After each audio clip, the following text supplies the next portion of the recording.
Facebook.com/MurmarAbbott. Oh, wow. Yeah, well, that's a mystery we'll have to solve. Yeah. Good morning, Robin. Happy birthday, Robin, belatedly. Robin, of course, had her birthday August 8th. Everyone celebrated, of course. Everyone celebrated. There were fireworks. There was everything. A national holiday. Happy birthday. Usually we're on the air for your birthday, but we were not this time. And no, we haven't been on the air for my birthday in a few years now. Is that Seems right? that we're always on a break at that time. We're on a break all the time. That's the problem.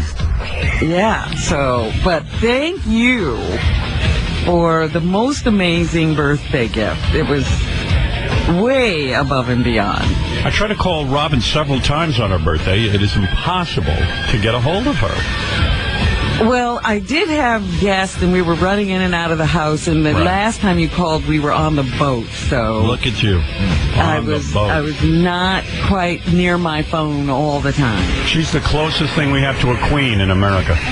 Robin Quivers. She was on a boat. Can you imagine? That's the greatness of America. She was born in Baltimore. I was on my barge. Let me remind you, she was born in Baltimore, the daughter of what the hell did your father do? He was a steel worker. Steel worker. And now she's on a boat on her birthday. Isn't that something? Isn't that something? That's only in America. She was born a poor black child. And now she has a boat. Now that's America. That's why we must defeat ISIS. Well, yeah. Yeah. I wouldn't even get an education under that regime. I tell you, I was watching all this news about ISIS and the Middle East and what's going on and all the fucking radical maniacs over there burying people alive, killing Christians. And by the way, that's a good wake-up call for any of these fucknuts who I encounter about Israel. And they go, fuck Israel. I go, dude, they're the only ones who are going to fight with us. The rest of the world has turned their back. Christians are being slaughtered over in Iraq. ISIS has made it clear anyone who's not a Muslim is going to die. And they said they're going to fly the ISIS flag or the Muslim flag over the White House. These are our sworn enemies. And, what do you think Hamas is? And what do you think is going on there in the Gaza Strip? Well, what you have to really ask, Howard, is who do you think funds ISIS? I'll tell you who. Fred. No, I'm not asking the question. It's a rhetorical question. All of those governments are funding these radical groups. Absolutely. And so when you sit there and you talk about Israel, to me, it's such a simple thing. It's this little tiny Jewish state. It's a shithole. It's a desert. The Jews have turned it into something over there. You know, they try to make it as nice as they could. It's like giving somebody a slum. Imagine a sand. That's what they live on, sand.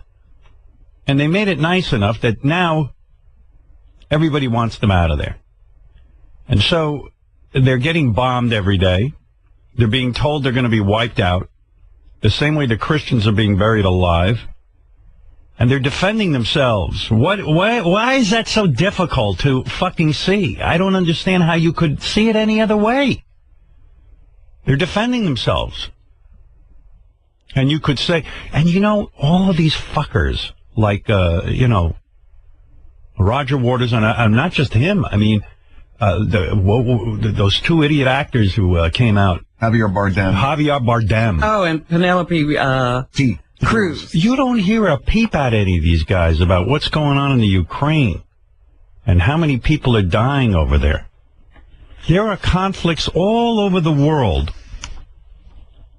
where people, you don't hear them say a word about the president of Russia. You don't hear them say a peep.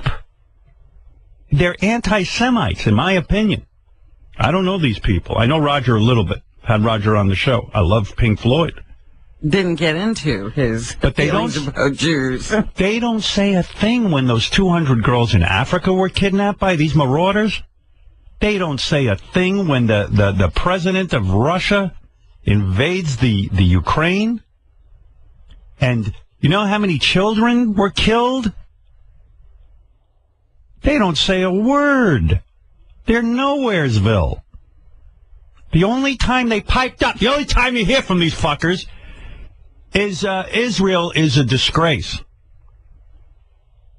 Because as we know, the people they're fighting use children as human shields to protect their weaponry.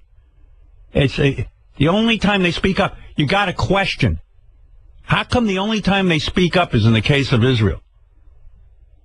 Why isn't Roger Waters speaking up about the Ukraine and the 80 children that died there? And the 200 Well, they've never spoken up about Africa. Nothing. You know, all that land was supposedly taken too. When they hear Jews, okay. It's old-fashioned anti-Semitism. You know that. I've seen it my whole life. Imagine you're living in this shithole, and you're living in the last place on earth anybody wants to live, a shithole desert. No water even. You got to pipe it in from somewhere. God knows where. And Javier Bardem is sitting and worrying about it. He's all worried. Send him over somewhere where they lob a bomb on his head and his children's heads every day, and we'll see if he fights back, that fucking pussy. He's sitting there, he's probably on a movie set, commenting. I tell you, the whole world's nuts.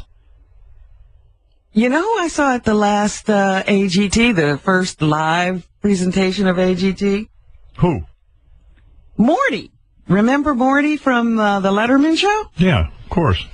He was there. Yep. And he had just gotten back from Israel with his two lovely daughters. Morty. Yes. Morty's and a they were freedom staying fighter. Yes, they were staying in a hotel. Yeah. And they were lobbing bombs. Yeah. You know, he said they were there, you know, things were going off every day he was there. And Javier Bardem thinks that Israel should sit there and just accept the bombs and let it go on. And let But I'll tell you how brave Morty is. He's there with his two daughters. You know what he said to them? What?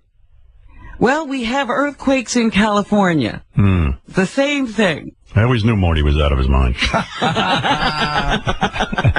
I love Morty. I saw Morty last Christmas, actually. Is that right? Yeah. Javier Bardem should stick to banging Penelope Cruz. That's what he's good at, evidently. Who knows if he's even good at that? And I Well, he knocked her up, so. And I want to say John Voight, he shamed Penelope Cruz and Javier Bardem. I love John Voight. And by the way, I love that TV show. Ray Donovan. Ray Donovan. I'm into the second season. I love the guy. I could watch him all day. And God bless John Voight, who speaks up, and Andrea Pizer, who speaks up. These people, I mean, what kind of maniacs open their mouth about something so dumb like this, and they don't say a word about anything else. All of a sudden, they became spokespeople. Crazy. What did John Voight say? John Voight came out, wrote an article, I believe, a very vocal support, and I saw him on Fox News with very vocal support of Israel and bad. He said that a lot of these Hollywood celebrities should be shamed. It was beautiful. The guy gets it. And it's odd when he gets something, so. Yeah, well, this he got. It shows you don't have to be a rocket scientist to get this. You could be half out of it and understand. I mean, it's very simple. If I came over to your house and lit your house on fire, would you beat me up? Of course you would. I mean, what the fuck is the hard problem here?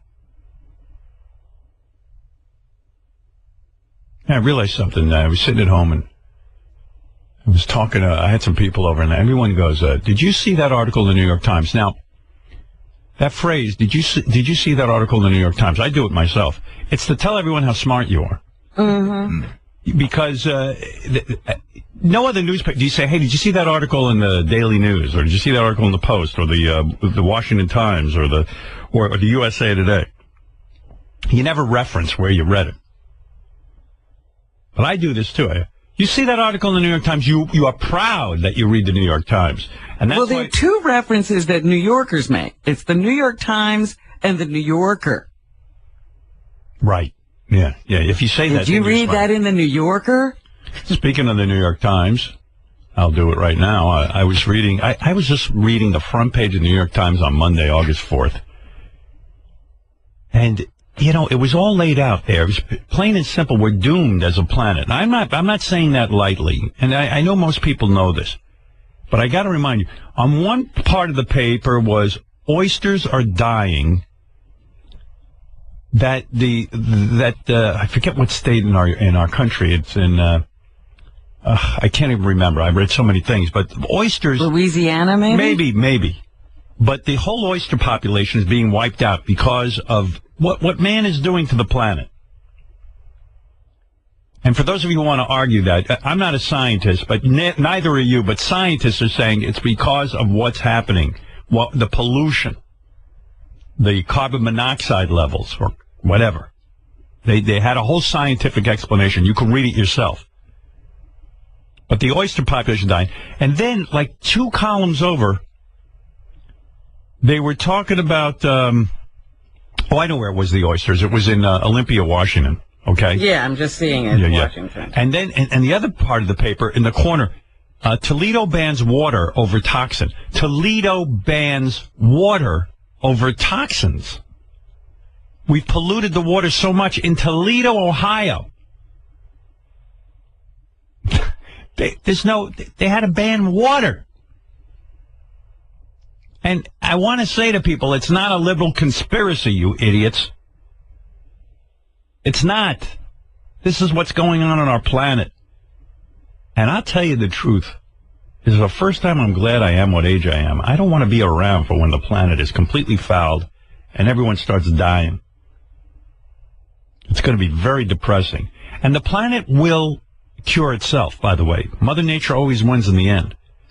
If man is the irritant that starts destroying the planet, all mankind will be dead. And the planet will have thousands of years to heal itself and go back. Yeah, I always say these people think that, the Earth is going to die. No. We're going to die. We're going to die. I'm unlocking the truth here. The Earth will survive. Hey, speaking of unlocking the truth, then I was reading an article in the New York Times to show you how smart I am. Did you guys see this article about these 12-year-old metal kids? They have a metal band. They got signed by a record label. Unlocking the Truth is the name of them. You got to look them up. 3 black kids. They're into metal music. I think they're 12 years old, all 3 of them. Could you imagine? And they're doing metal music, and they got signed by a record label. So I had to go, I looked them up, but I really couldn't find anything that good by them. Well, so I'm wondering if they're any good, if anybody knows. So they must be, this is them? They're 12 years old. I don't think they have a singer. I think they just do music.